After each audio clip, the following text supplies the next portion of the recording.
स्वागत है दोस्तों आप सभी का आपके अपने YouTube चैनल सीजी ज्ञान पर। दोस्तों आज के इस वीडियो में हम इतिहास का महत्वपूर्ण प्रश्न देखेंगे जो कि Chhattisgarh pre BEd pre DEd तथा Pandit Sundarlal Sharma pre BEd pre DEd के लिए इम्पोर्टेंट है। चलिए स्टार्ट करते हैं। प्रश्न देखिए, दिल्ली के किस सुल्तान ने अपनी आत्मकथा लिखी है? मोहम्मद बिन तुगलक ने, सिकंदर लोदी ने, फिरोज तुगलक ने या उपरोक्त में से कोई नहीं? तो देखिए राइट आंसर हो जाएगा दोस्तों ऑप्शन सी फिरोज तुगलक। फिरोज तुगलक ने ही अपनी आत्मकथा लिखी है। ऑप्शन सी जो है राइट आंसर हो जाएगा। अगला प्रश्न है, गुलरुखी के नाम से कौन जाना जाता था? सिकंदर लोदी, अर्जुन देव, फिरोज तुगलक या उपरोक्त में से कोई नहीं? तो देखिए गुलरुखी के नाम से जाना जाता था दोस्तों Sikandar Lodi. Option A right answer हो जाएगा। सांकेतिक मुद्रा का प्रचलन किसने किया था? इल्तुतमिश ने, अलाउद्दीन खिलजी ने, मोहम्मद बिन तुगलक ने या उपरोक्त सभी ने? सांकेतिक मुद्रा का प्रचलन किसने किया था? तो देखिए मोहम्मद बिन तुगलक ने ही सांकेतिक मुद्रा का जो है प्रचलन किया था। ऑप्शन सी इसमें राइट आंसर रहेगा दोस्तों।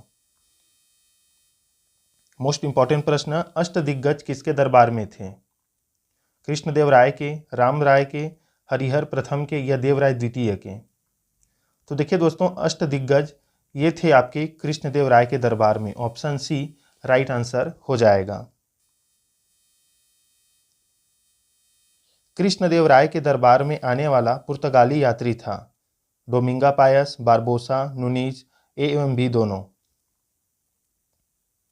तो देखिए ए एवं बी दोनों रहेगा आपका, डोमिंगा पायस और बारबोसा। याद रखिएगा कृष्णदेव राय के दरबार में आने वाले पुर्तगाली यात्री थे। प्रश्न है, प्रसिद्ध तेलुगु ग्रंथ अमुक्तमाल्यद की रचना किसने की थी? ये मोस्ट इंपॉर्टेंट प्रश्न है, इसे जरूर याद रखिएगा। अमुक्तमाल्यद की रचना किसने की? तो देखिए अमुक्तमाल्यद की रचना दोस्तों ये किया गया है कृष्णदेव राय द्वारा। ऑप्शन सी राइट आंसर हो जाएगा। आपका जो पंडित सुंदरलाल शर्मा का सिलेबस है दोस्तों आपकी जीके का और आपकी व्यापम तो आयोजित प्री बीएड प्री डीएड का तो लगभग समान है।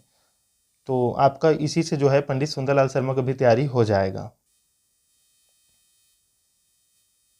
देखिए विजयनगर साम्राज्य के खंडहर कहाँ मिले हैं? गुलबर्गा, बीदर, हम्पी या ये सभी? तो विजयनगर साम्राज्य के खंडहर कहाँ मिले हैं दोस्तों? तो राइट आंसर हो जाएगा ऑप्शन सी हम्पी। हम्पी जो है इसका राइट आंसर रहेगा।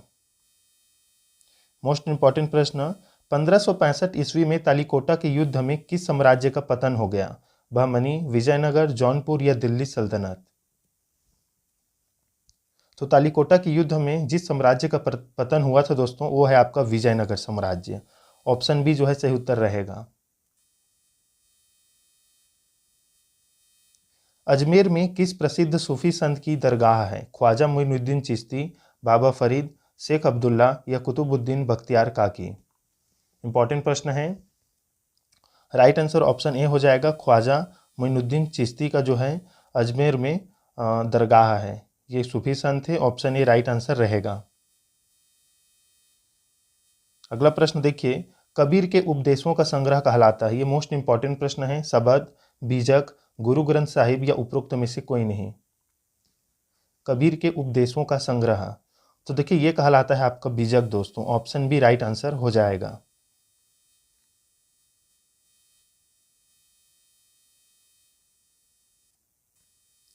उत्तर भारत में भक्ति आंदोलन फैलाने का श्रेय है रामानुजाचार्य को, चैतन्य को, रामानंद को या मीरा को? बताइए दोस्तों भक्ति आंदोलन फैलाने का श्रेय किसको जाता है उत्तर भारत में? तो ये जाता है रामानंद जी को। ऑप्शन सी राइट आंसर हो जाएगा। अगला प्रश्न, संकीर्तन प्रथा के जन्मदाता थे? मीराबाई, चैतन्य, कबीर या रैदास? संकीर्तन प्रथा के जन्मदाता थे तो देखिए इसका भी राइट आंसर ऑप्शन बी चैतन्य हो जाएगा। ये मोस्ट इंपॉर्टेंट प्रश्न है। संकीर्तन प्रथा के जन्मदाता थे चैतन्य महाप्रभु। ऑप्शन बी जो है सही उत्तर रहेगा। नामदेव कहाँ के संत थे? नामदेव कहाँ के संत थे?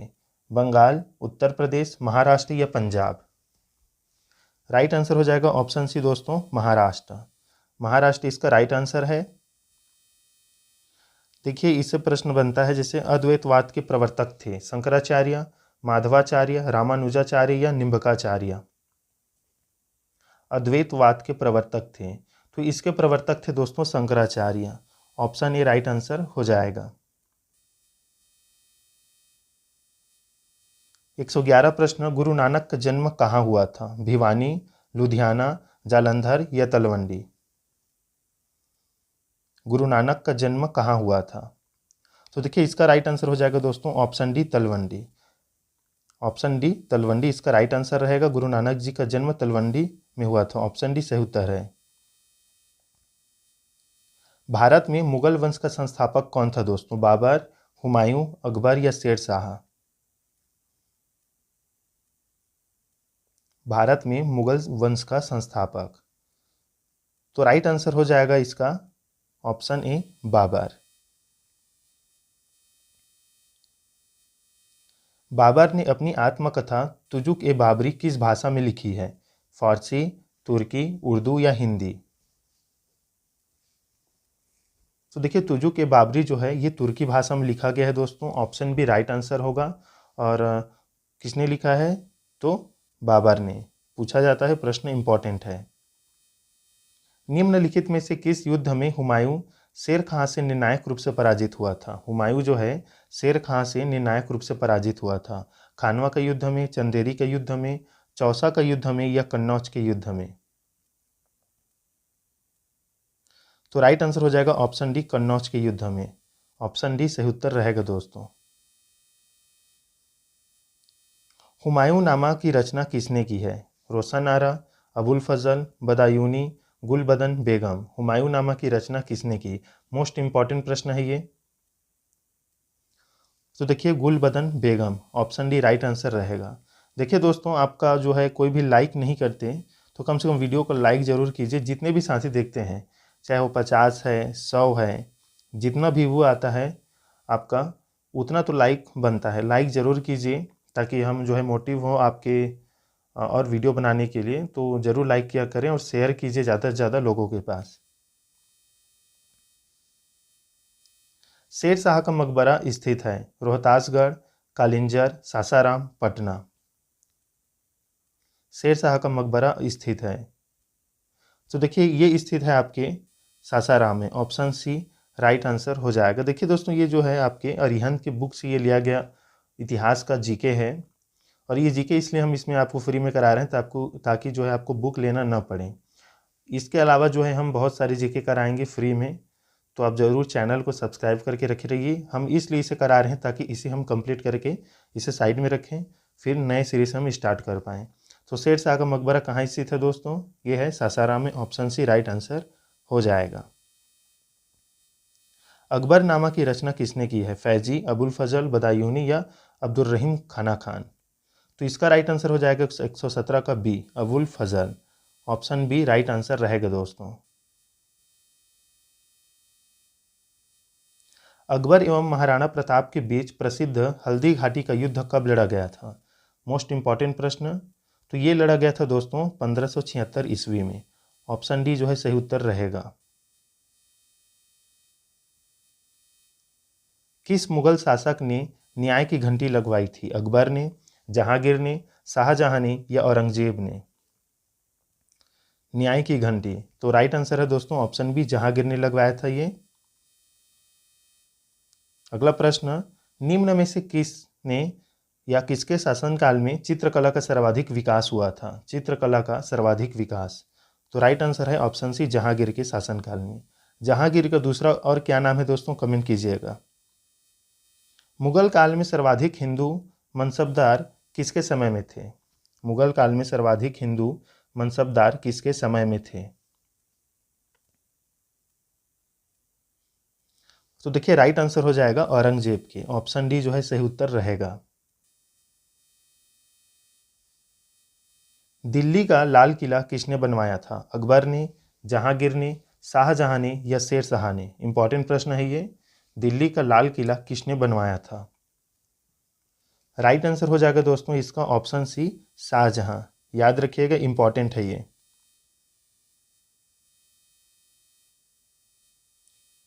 ताजमहल किसकी याद में बनवाया गया था? नूरजहां, गुलबदन बेगम, रोशन आरा या मुमताज महल? तो राइट आंसर हो जाएगा ऑप्शन डी दोस्तों। प्रश्न देखिए, जहांगीर के दरबार में आने वाला पहला अंग्रेज व्यापारी था? Captain Hawkins, Sir Thomas Roe, Edward Terry या उपरोक्त में से कोई नहीं? जहांगीर के दरबार में आने वाला पहला अंग्रेज व्यापारी कौन था?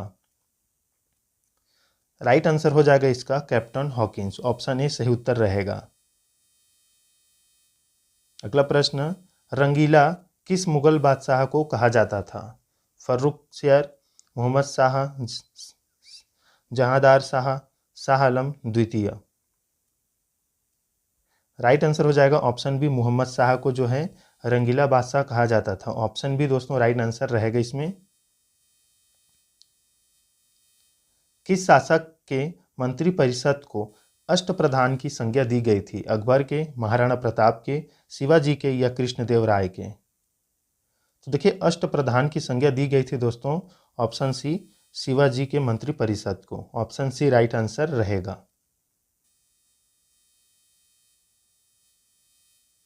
देखिए शिवाजी ने अपना राज्य अभिषेक कहाँ कराया था? तोरन, आगरा, बेसिन या रायगढ़? शिवाजी ने अपना राज्य अभिषेक कहाँ कराया था?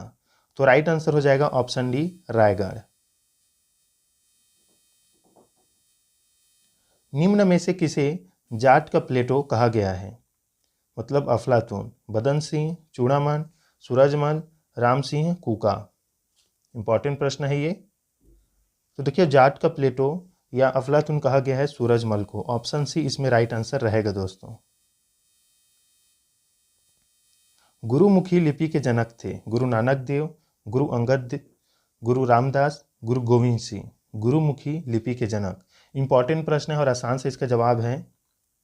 राइट आंसर है गुरु अंगद। गुरुमुखी लिपि के जनक थे Guru Angad. Option B right answer हो जाएगा। प्रश्न देखिए, खालसा सेना की स्थापना तथा पाहुल पर्व का प्रवर्तक है? हरकिशन, तेग बहादुर, हरगोविंद सिंह, गुरु गोविंद सिंह? खालसा सेना की स्थापना तथा पाहुल पर्व का प्रवर्तक है तो ये थे गुरु गोविंद सिंह जी। ऑप्शन डी जो है राइट आंसर हो जाएगा। किसने स्वतंत्रता का वृक्ष लगाया तथा जैकोबिन क्लब का सदस्य बना? राइट आंसर हो जाएगा ऑप्शन ए दोस्तों, टीपू सुल्तान। याद रखिएगा जैकोबिन क्लब का सदस्य टीपू सुल्तान बना।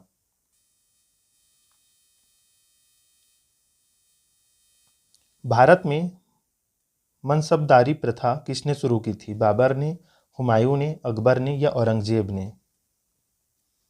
तो देखिए मनसबदारी प्रथा अकबर ने शुरू किया था। ऑप्शन सी राइट आंसर हो जाएगा। भारत में सर्वप्रथम कौन यूरोपीय व्यापारी आया था? बताइए दोस्तों, कौन यूरोपीय व्यापारी भारत में आया था सर्वप्रथम? तो ऑप्शन ए पुर्तगाली। नाम क्या था दोस्तों, कमेंट जरूर कीजिएगा। भारत आने वाला पहला पुर्तगाली व्यापारी था, तो इसका राइट आंसर आप कमेंट कीजिएगा। ये वही प्रश्न है। पुर्तगालियों ने बीजापुर के शासक यूसुफ आदिल शाह से गोवा कब छीना था? यूसुफ आदिल शाह से गोवा कब छीना था? राइट आंसर हो जाएगा 1510 ईस्वी। ऑप्शन सी जो है राइट आंसर रहेगा। देखिए अगला प्रश्न, जेम्स प्रथम का राजदूत जो जहांगीर के दरबार में आया था? Barbosa, Father Thomas, Robert Clive या सर टॉमस रो? जेम्स प्रथम का राजदूत जो जहांगीर के दरबार में आया वो कौन था दोस्तों? वो था आपका option D, sir Thomas Roe. Calcutta नगर की नींव किसने डाली? कलकत्ता नगर की नींव किसने डाली थी? Robert Clive, Job Charnock, Warren Hastings या लॉर्ड विलेजली? राइट आंसर हो जाएगा दोस्तों ऑप्शन बी, जॉब चॉर्नाक। याद रखिएगा कोलकाता नगर की नींव किसने डाली थी? तो जॉब चॉर्नाक ने। ऑप्शन बी राइट आंसर रहेगा। देखिए आपके पंडित सुंदरलाल शर्मा के लिए भी इंपॉर्टेंट है, व्यापम द्वारा आयोजित बीएड डीएड के लिए भी है, साथ ही साथ आगामी जो एग्जाम है उसके लिए प्रश्न इंपॉर्टेंट है। तो ज़रूर अच्छे से याद करके रखे रहिएगा आपके वैकेंसी तक, क्योंकि आपका जो इंट्रेंस एग्ज़ाम होगा उसके बाद भी ये प्रश्न आपके लिए इम्पोर्टेंट रहेगा। ईस्ट इंडिया कंपनी की स्थापना कब किया गया था दोस्तों, बताइए। ईस्ट इंडिया कंपनी की स्थापना कब किया गया था? राइट आंसर हो जाएगा ऑप्शन ए 1600 ईस्वी। अगर दोस्तों आपने ये प्रश्न जो है या क्वेश्चन पहले से पढ़ा है, आपके पास बुक है, तो आपके लिए जो है रिवीजन है। इसमें आपको पता चल जाएगा कि आपको कितना मतलब आप याद रख पाते हैं, आप कौन कौन से ट्रिक से याद रख पाते हैं। बहुत सारे इसमें आपको मतलब समझ में आएगा। पढ़ लिया है आपने पहले से तो ज़रूर कमेंट कीजिएगा, बताइएगा आप कितना सही कर पाते हैं पढ़ने के बाद। अंग्रेजों एवं फ्रांसीसियों के बीच निर्णायक वांडीवास का युद्ध कब हुआ था? वांडीवास का युद्ध कब हुआ था? राइट आंसर हो जाएगा इसका ऑप्शन ए 1760 ईस्वी में। प्लासी की लड़ाई किन दो पक्षों के बीच हुई थी? मीर कासिम एवं अंग्रेज, सिराजुद्दौला एवं अंग्रेज, शुजाउद्दौला एवं अंग्रेज, मीर जाफर एवं सिराजुद्दौला। बताइए दोस्तों, प्लासी की लड़ाई किन दो पक्षों के बीच हुआ था? राइट आंसर हो जाएगा ऑप्शन बी, सिराजुद्दौला एवं अंग्रेज के मध्य। ऑप्शन बी इसमें सही उत्तर हो जाएगा। प्रारंभ में यूरोपीय व्यापारियों की रुचि किसके व्यापार में अधिक थी दोस्तों? किसके व्यापार में अधिक थी रुचि? राइट आंसर होगा मसालों के। ऑप्शन ए राइट आंसर रहेगा। प्रश्न देखिए अगला, बंगाल में द्वैत शासन की नींव किसने रखी? Warren Hastings, Mir Jafar, Robert Clive या कॉर्नवालिस। बंगाल में द्वैत शासन की नींव किसने रखी? तो देखिए इसका राइट आंसर हो जाएगा option C, Robert Clive. Important प्रश्न है दोस्तों, जितना भी कराया जा रहा है मोस्ट इंपॉर्टेंट है, क्योंकि इस बुक में जो है इतिहास का इस प्रकार से जो प्रश्नों को रखा गया है जो कि मोस्ट इंपॉर्टेंट है, आपके एग्जाम में पूछा जाता है। हालांकि आपकी Chhattisgarh pre B Ed D Ed, Pandit Sundarlal Sharma pre B Ed D Ed में कुट में भी इसे शामिल किया जा सकता है। बंगाल से द्वैत शासन को किसने समाप्त किया था? तो देखिए option A Warren Hastings. Bengal से द्वैत शासन को किसने समाप्त किया था? तो वारेन जो है हेस्टिंग्स ने। ऑप्शन ए जो है राइट आंसर हो जाएगा। कलकत्ता में उच्च न्यायालय की स्थापना कब किया गया था? तो देखिए इसका जो उत्तर है वो 1774 ईस्वी रहेगा। ऑप्शन सी राइट आंसर हो जाएगा। उच्च न्यायालय की स्थापना 1774 ईस्वी में हुआ था। सहायक संधि किसने लागू की? Lord Wellesley, Lord Dalhousie, Lord Curzon या लॉर्ड कॉर्नवालिस। सहायक संधि किसने लागू की? राइट आंसर हो जाएगा लॉर्ड वेलेस्ली। सहायक संधि लागू किया है लॉर्ड वेलेस्ली ने। ऑप्शन ए राइट आंसर हो जाएगा। देखिए दोस्तों, हम जो अभी क्लास करा रहे हैं ये जीके का है, जीके का क्लास है। यूट्यूब के थंबनेल में जो भी आपको क्लास नंबर दिखेगा वो जीके का होगा। बाकी जितना भी सब्जेक्ट कराया जाता है उसका क्लास अलग अलग है। इसी कारण से हमारे चैनल पर जाइए, प्लेलिस्ट में जाइए, वीडियो आपको लाइन से मिल जाएगा क्लास वाइज, उसे वहाँ से पढ़िए। सहायक संधि पर हस्ताक्षर करने वाला पहला राज्य था? हैदराबाद, मैसूर, तंजौर या अवध। सहायक संधि पर हस्ताक्षर करने वाला पहला राज्य था, तो ये पहला राज्य था ऑप्शन ए हैदराबाद। याद रखिएगा, ऑप्शन ए सही उत्तर हो जाएगा। इंपॉर्टेंट प्रश्न, भारत का प्रथम गवर्नर जनरल कौन था? Warren Hastings, Lord Canning, Lord William Bentinck या लॉर्ड डलहौजी। भारत का प्रथम गवर्नर जनरल। राइट आंसर हो जाएगा दोस्तों option C, Lord William Bentinck. याद रखिएगा, ऑप्शन सी जो है राइट आंसर रहेगा। ये भारत के प्रथम गवर्नर जनरल थे। एक और इम्पॉर्टेंट प्रश्न है, मोस्ट इम्पॉर्टेंट, सती प्रथा को समाप्त करने का श्रेय किस गवर्नर जनरल को प्राप्त है? इंपॉर्टेंट है दोस्तों। राइट आंसर हो जाएगा इसका option D, Lord William Bentinck. Option D जो है इसका सही उत्तर रहेगा। चलिए वीडियो का लास्ट प्रश्न देखेंगे। समाचार पत्रों से प्रतिबंध हटाने का श्रेय किसे प्राप्त है? समाचार पत्रों से प्रतिबंध हटाने का श्रेय किसे प्राप्त है? तो राइट आंसर हो जाएगा चार्ल्स मेटकॉफ। ऑप्शन बी जो है राइट आंसर है। मोस्ट इंपॉर्टेंट प्रश्न है दोस्तों ये। चार्ल्स मेटकॉफ जो है समाचार पत्रों से प्रतिबंध हटाए थे और हटाने का ये जो श्रेय इन्हें प्राप्त है। ऑप्शन बी राइट आंसर हो जाएगा। एक और प्रश्न है, किस गवर्नर जनरल ने वेबगत सिद्धांत का प्रतिपादन किया था? तो देखिए इसका राइट आंसर मैं यहीं पर बता देता हूँ, लॉर्ड डलहौजी। लॉर्ड डलहौजी जो है, इन्होंने वेबगत सिद्धांत जो है प्रतिपादित किया था, लॉर्ड डलहौजी ने। तो ये थे दोस्तों इंपॉर्टेंट प्रश्न आपकी हिस्ट्री से, और ये इंपॉर्टेंट इसलिए है क्योंकि सभी टॉपिक से प्रश्न इसमें लिया गया हिस्ट्री के, और साथ ही साथ आपके सभी प्रकार के एग्ज़ाम के लिए भी इम्पॉर्टेंट है। प्लेलिस्ट में ज़रूर जाइएगा और लाइन से क्लास देखिएगा। आपके जो है 22 मई को आपका एग्ज़ाम है सीजी व्यापम की प्री बीएड और प्री डीएड का, 22 मई। और बात करें अगर पंडित सुंदरलाल शर्मा प्री बीएड और डीएड की, तो 29 जून को इसका एग्ज़ाम है। तो उसके बाद आपको टाइम तो मिलेगा, लेकिन यही प्रश्न आपके लिए इम्पॉर्टेंट है क्योंकि पंडित सुंदरलाल शर्मा में भी यही काम आएगा। उस समय भी हम थोड़ा सा क्लास ज़रूर कराएंगे, लेकिन अगर आप अभी से पढ़ रहे हैं तो आपके लिए ज़्यादा फायदेमंद रहेगा। मिलते हैं दोस्तों नेक्स्ट वीडियो में, तब तक के लिए धन्यवाद।